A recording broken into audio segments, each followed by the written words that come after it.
الإنسان من صلصال من حمأ مسنون والجان خلقناه من قبل من نار السموم صدق اللہ العظیم۔ اللہ رب العزت نے انسان اور جنات کی تخلیق کا ذکر کیا ان آیات میں، اور جنات کو جو ایک اختیار ملا ہے کہ وہ نظر نہیں آتے اور انسان انہیں دیکھ نہیں سکتے۔ جب جنات کسی انسان کی باڈی میں نقصان دینا شروع کر دیں اور انسان کو پتہ نہیں چلتا کہ وہ اندر بیماری بنا رہے ہیں، خون میں چلتے ہیں چونکہ، تو یہ آیات کریمہ انسان کے جسم سے جنات کو نکالنے کا باعث بنتی ہیں۔ اگر اس کو پڑھا جائے تو جنات جسم میں خون میں شامل ہو کر مرض نہیں بنیں گے، کیونکہ نبی کریم صلی اللہ علیہ وسلم کا فرمان ہے کہ شیطان ہمیشہ جنات مجری الدم ہوتے ہیں، یعنی خون میں چلتے ہیں، اور یہ بیماری اکثر امراض جو خون کے ہیں، بلڈ کے، کینسر بھی اور دیگر امراض بھی، ان میں 70% کا تعلق اسی وجہ سے ہوتا ہے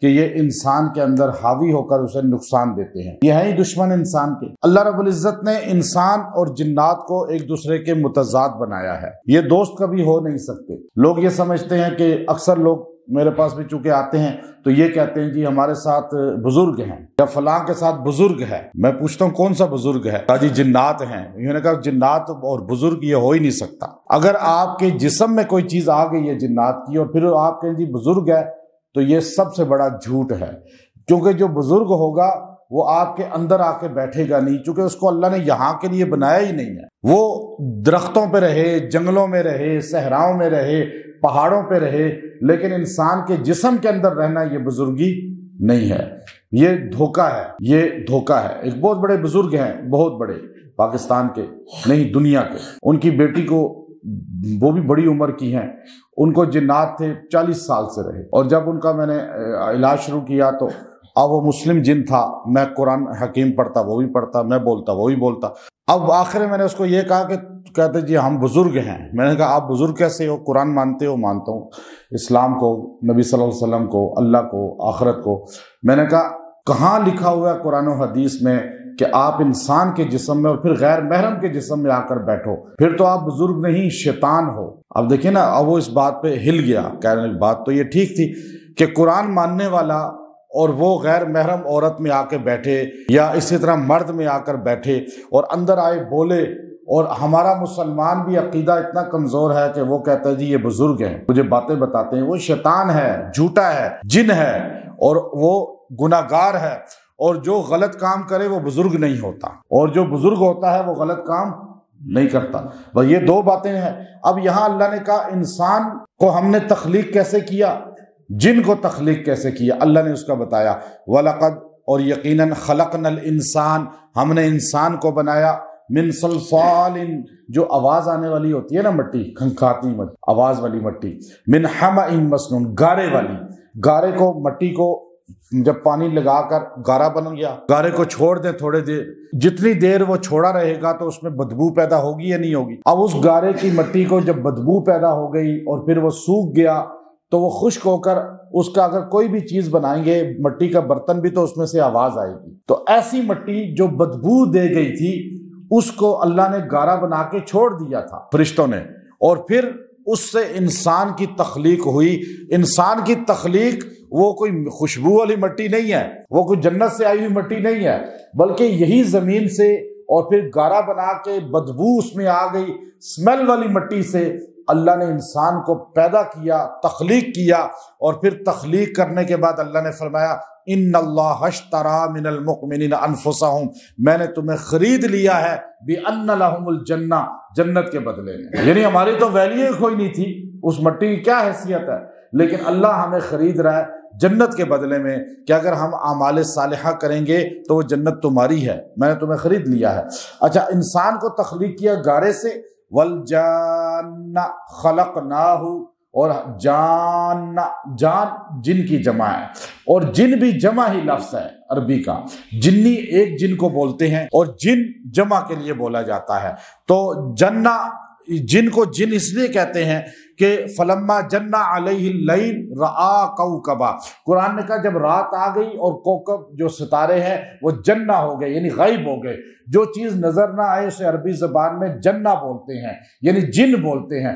جنہ یہ جو ڈھال ہوتی ہے اس کو جو اوپر پہنی جاتی ہے یہاں پر، اس کو بھی جنہ اس لیے بولتے ہیں کہ اس میں باڈی چھپ جاتی ہے، وہ نظر نہیں آتی، تو اس لیے اسے جنہ، اسے جنہ اور اسے جن یہ لفظ بولا جاتا ہے، یعنی جن ہمیں نظر نہیں آتا اس لیے اسے عربی میں جن بولتے ہیں۔ تو والجان، جان جو ہے، جن جو ہے، خلقناہ، اس کو بھی ہم نے تخلیق کیا، من قبل، اس سے پہلے، من نار سموم، لو والی آگ جب اٹھتی ہے تو آگ سے نہیں تیار ہوا، آگ سے تو شیطان بنا۔ آگ جب اٹھتی ہے تو اس کی تپش ہوتی ہے جو تھوڑے فاصلے تک محسوس ہوتی ہے، لیکن وہ تپش نظر نہیں آتی، نہ آگ نظر آتی ہے۔ اب یہاں آگ جلے گی تو آپ کو وہاں پہ جو ہے اس کی تپش محسوس ہوگی۔ وہ جو تپش اور آگ کی باڈی اور آگ کے درمیان جو چیز ہے نا، جسے ہیٹ کہتے ہیں، جسے لو کہتے ہیں، وہ لو جو ہے نظر نہیں آتی لیکن وہ ہوتی ہے۔ اس سے اللہ رب العزت نے جنات کو پیدا کیا۔ آپ دھواں بھی سمجھ سکتے ہیں، آپ اسے لو بھی سمجھ سکتے ہیں۔ اللہ رب العزت نے اس کے ذریعے شیطان کو، جن کو پیدا کیا۔ وَإِذْ قَالَ رَبُّكَ، پھر آپ کے رب نے کہا، کس کو؟ للملائکہ، فرشتوں سے، انی خالق، میں تخلیق کروں گا، بشرن، ایک بندے کو، من صلصال من حمأ مسنون، مٹی کے گارے سے۔ اب انسان کا جو جسم بنا ہے، اسے قاضی ثناء اللہ پانی پتی، دیکھیں دو مفسرین کی جماعتیں ہیں، ایک صوفیزم والی اور ایک تصوف سے ہٹ کر جو تفسیر کرتے ہیں۔ اب جو صوفیزم والے ہیں ان کی بحث الگ ہے کہ یہ جو بدن ہے یہ اور روح، کیا یہ ایک چیز ہے، یہ بھی عنصر جسدی ہے، یا یہ الگ الگ ہیں؟ اس پہ بحثیں ہیں، 100 سے زیادہ اقوال ہیں امام غزالی، امام رازی رحمۃ اللہ علیہ کے، چونکہ یہ صوفیزم والے تھے۔ اور پھر کچھ قاضی ثناء اللہ پانی پتی رحمۃ اللہ علیہ نے بھی یہی لکھا، لیکن اس پر بحث ہوتی رہی اور بہت زیادہ بحثیں ہوئی ہیں، اور پھر اس پر 100 سے زیادہ دلائل ہیں کہ روح الگ ہے یا جسم ایک چیز ہے۔ لیکن فرمایا اللہ رب العزت نے انسان کو تخلیق کیا، جب جسم بن گیا، وَنُفِخَ، اللہ رب العزت نے اس کے اندر پھر روح کو پھونک دیا۔ یہ جو پھونکنا ہے اسے روح کہا جاتا ہے۔ یہ لمبی بحث ہے جو آپ کو سمجھ نہیں آئے گی، لیکن میں صرف آپ کو اشارتاً بتا رہا ہوں۔ اب یہاں پر امام رازی رحمۃ اللہ علیہ اور قاضی ثناء اللہ پانی پتی رحمۃ اللہ نے لکھا تفسیر کے اندر کہ انسان کا جسم 4 چیزوں سے بنا ہے، 5ویں چیز اس میں شامل ہے۔ جسم تخلیق ہونے کی 2 قسمیں ہیں، ایک تخلیق ہے اور ایک اس میں تخلیق امر ہے۔ اب جو تخلیق ہوا جسم، یہ 5 چیزیں ہیں، آگ، مٹی، ہوا، پانی۔ اس میں ایک اللہ رب العزت کا حکم شامل ہوا تو یہ جسم معرض وجود میں آیا۔ پھر اس کے اندر جو 5 چیزیں اس میں امر ہیں، وہ امر 5 چیزیں جو ہیں وہ قلب ہے، وہ سر ہے، وہ خفی ہے، وہ جو اخفا ہے، اور اس کے اندر جو ہے وہ جو نفس ہے جسے نفخہ کہا جاتا ہے، وہ 5ویں چیز رکھ کر جسم کو مکمل کیا گیا۔ جب جسم مکمل ہو گیا تو اللہ رب العزت نے فرمایا کہ فَإِذَا سَوَّيْتُهُ، جب یہ بالکل ٹھیک ہو گیا، بن گیا، وَنَفَخْتُ فِيهِ مِن رُوحِي، جب میں نے اپنی روح اس کے اندر پھونک دی۔ یہ روح جو ہے اللہ رب العزت کی کیا ہے؟ قُلِ الرُّوحُ مِنْ أَمْرِ رَبِّي، یہ اللہ کا حکم ہے۔ جب جسم سے نکل جاتا ہے تو انسان مردہ ہو جاتا ہے، اور جب تک جسم میں رہے تو اس وقت تک یہ زندہ ہے۔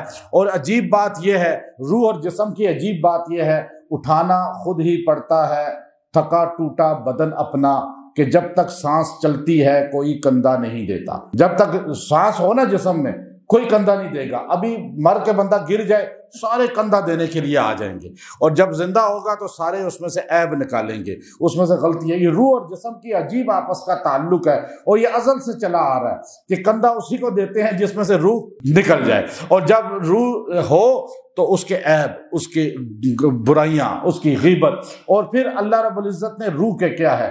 قُلِ الرُّوحُ مِنْ أَمْرِ رَبِّي، جسم میں سے روح نکل گئی، اللہ کا حکم، تو جسم مردہ، عمل میں سے کسی بھی کام میں سے اللہ رسول کا حکم نکل گیا تو وہ مردہ، وہی مردہ۔ اب ہمارے سارے کام مردہ، اس لیے برکت نہیں ہے۔ تو اب فرمایا آخری بات، فَقَعُوا لَهُ سَاجِدِينَ، اے فرشتوں، جب میں اس کو تعمیر کر لوں گا، تخلیق کر لوں گا، تو پھر تم سب نے سجدہ کرنا ہے، تم نے اس کو جھک کے اس کی بزرگی کا اظہار ماننا ہے۔ اب یہاں تک تو بات ہو گئی۔ اب اگر جنات جسم میں داخل ہو جائیں یا ہر جسم میں ہوتے ہیں، سائنس اسے جراثیم کہتی ہے، سائنس کیا کہتی ہے؟ بیکٹیریا، جراثیم۔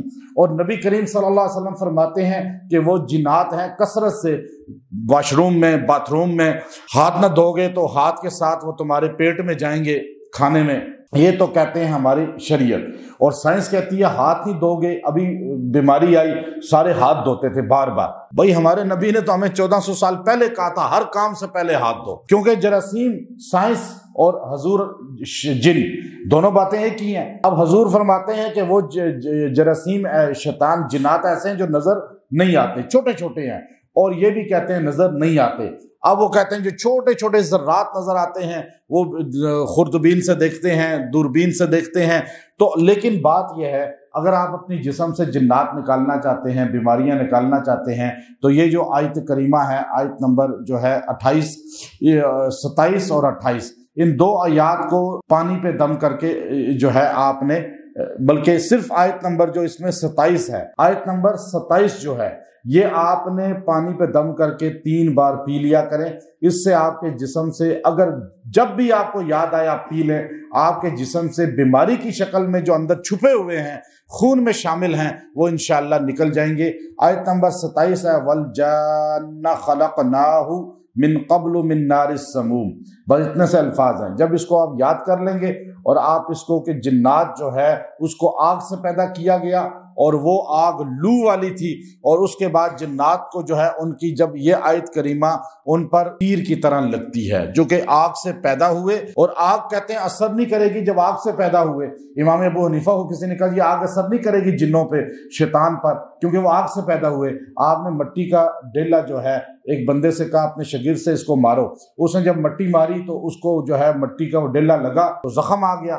آپ نے فرمایا تو مٹی سے بنا، تجھے مٹی نے کیوں اثر کیا؟ وہ کہنے لگا جی بات سمجھ آ گئی کہ آگ سے بنا ہے لیکن آگ میں جلے گا، جیسے ہم مٹی سے بنے ہیں، مٹی ہمیں نقصان دیتی ہے، تو اس لیے جب یہ آیت آپ پڑھیں گے تو اندر وہ انشاءاللہ آپ کے جسم سے فرار ہو جائیں گے، بیماری ختم ہو جائے گی۔ وآخر دعوانا ان الحمدللہ رب العالمین۔